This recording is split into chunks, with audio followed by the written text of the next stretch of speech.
I think it's the crime that happens in South Bend. It's like one of the number one things, and then I don't really see a lot being done about it. Okay. So. The toughest problem that the city has is teens running away from home, gun scenes, teens dropping out, also fighting and teens bullying each other at school. Yeah, about the violence. People getting shot half of the time. Right. Kids getting beat up in school. I think the greatest challenges we face as a community consist of things like fatherlessness, teen pregnancy, moral failure, and the breakdown of marriage and family. And the one of those that I'm most passionate about is the breakdown of marriage. Well, when you think about what the greatest challenges would be for this area, for this community, I would have to say it's hopelessness. And that might seem vague to some people. But you know, there's a scripture that says, hey, without a vision, people perish. In other words, if you don't see the meaning or a goal for living life today, you sort of live recklessly. You have to start asking yourself, what causes a child to eat something and throw trash in his own yard?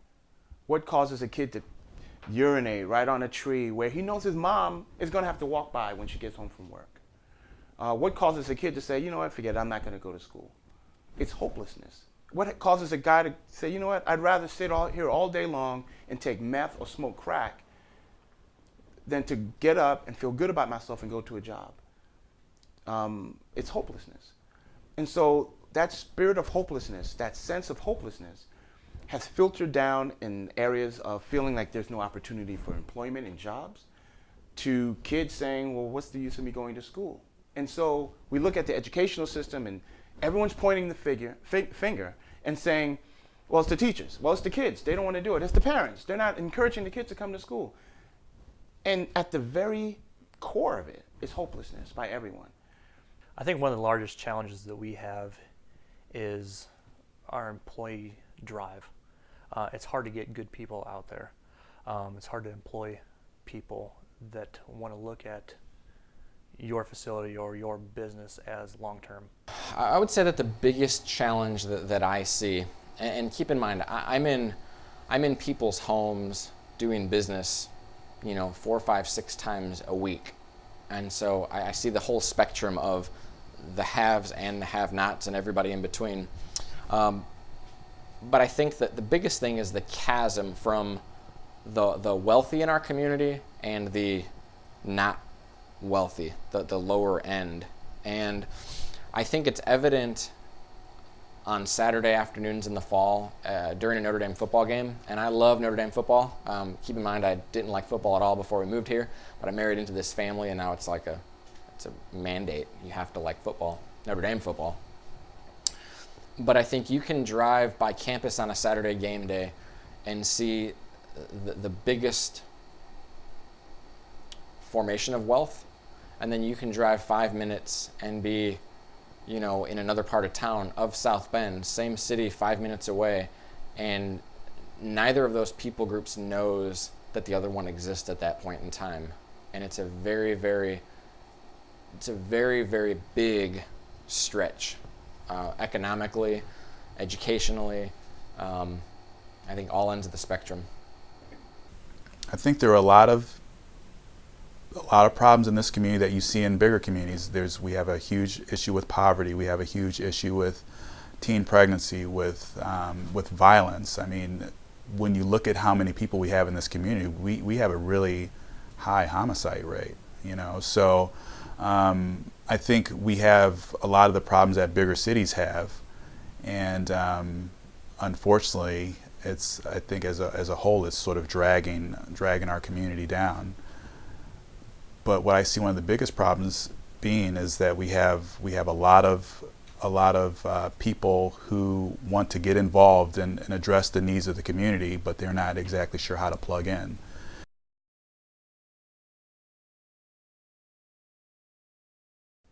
What happens to this community in 10 years if we continue down the path we're taking? It's very similar to a rock being tossed into a pond. There's only a little ripple when it first hits. And that's crime and bad families and bad schools and non-faith, and it grows. The ripples will reach every bank of every community in this community. So if it's happening on one part, it will get to a part that's unaffected today. There's no doubt in my mind. If the challenges that we're faced with, not just faced with, they're literally sitting in our lap, if they're not taken care of, it's going to come back to haunt us. No pun intended, but no, South Bend will literally become a ghost town. This area will, the middle class will begin to erode. The rich will get richer. The poor will get poorer.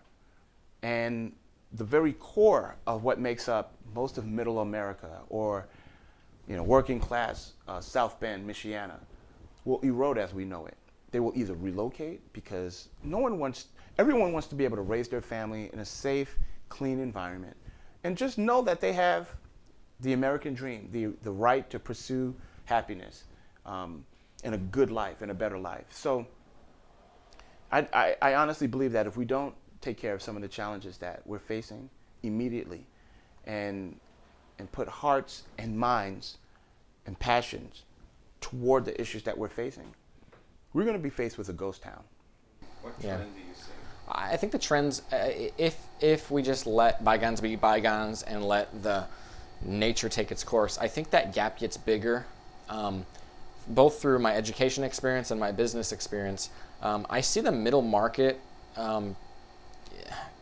going towards the negative. I think household debt income is at an all-time high. I think that's partly due to lack of education and accessibility. I don't think it's just the bank's fault. I think that more personal responsibility and personal accountability needs to be taken. And I think that's one of the biggest, solutions, and we'll talk about that, I'm sure, but I think that's one of the biggest solutions that we need to, that we try to convey to our clients and to our friends, to our family, to our community, is that personal accountability has to be taken on these areas. I believe that there is a potential for things to get worse. I definitely believe that that's true. But I think it's because we haven't really been getting to the core of the problem. And the core of the problem is that there are so many wounded people out there, and we haven't figured out how to engage them and help them understand what they're suffering from. So if you're a physician and you make the wrong diagnosis and you're treating based on that diagnosis, you're not going to get a cure, if you will. And I think that we've made the wrong diagnosis about why people end up in poverty. I think we've made the wrong diagnosis as to why people end up looking for love at the age of 13 and getting pregnant. I think we've made the wrong diagnosis for why people tend to turn to drugs. I think the ultimate, the biggest problem for most people is that they're wounded. They're turning to things to make themselves feel better when they're suffering from some really fundamental issues, which is things like low self-esteem.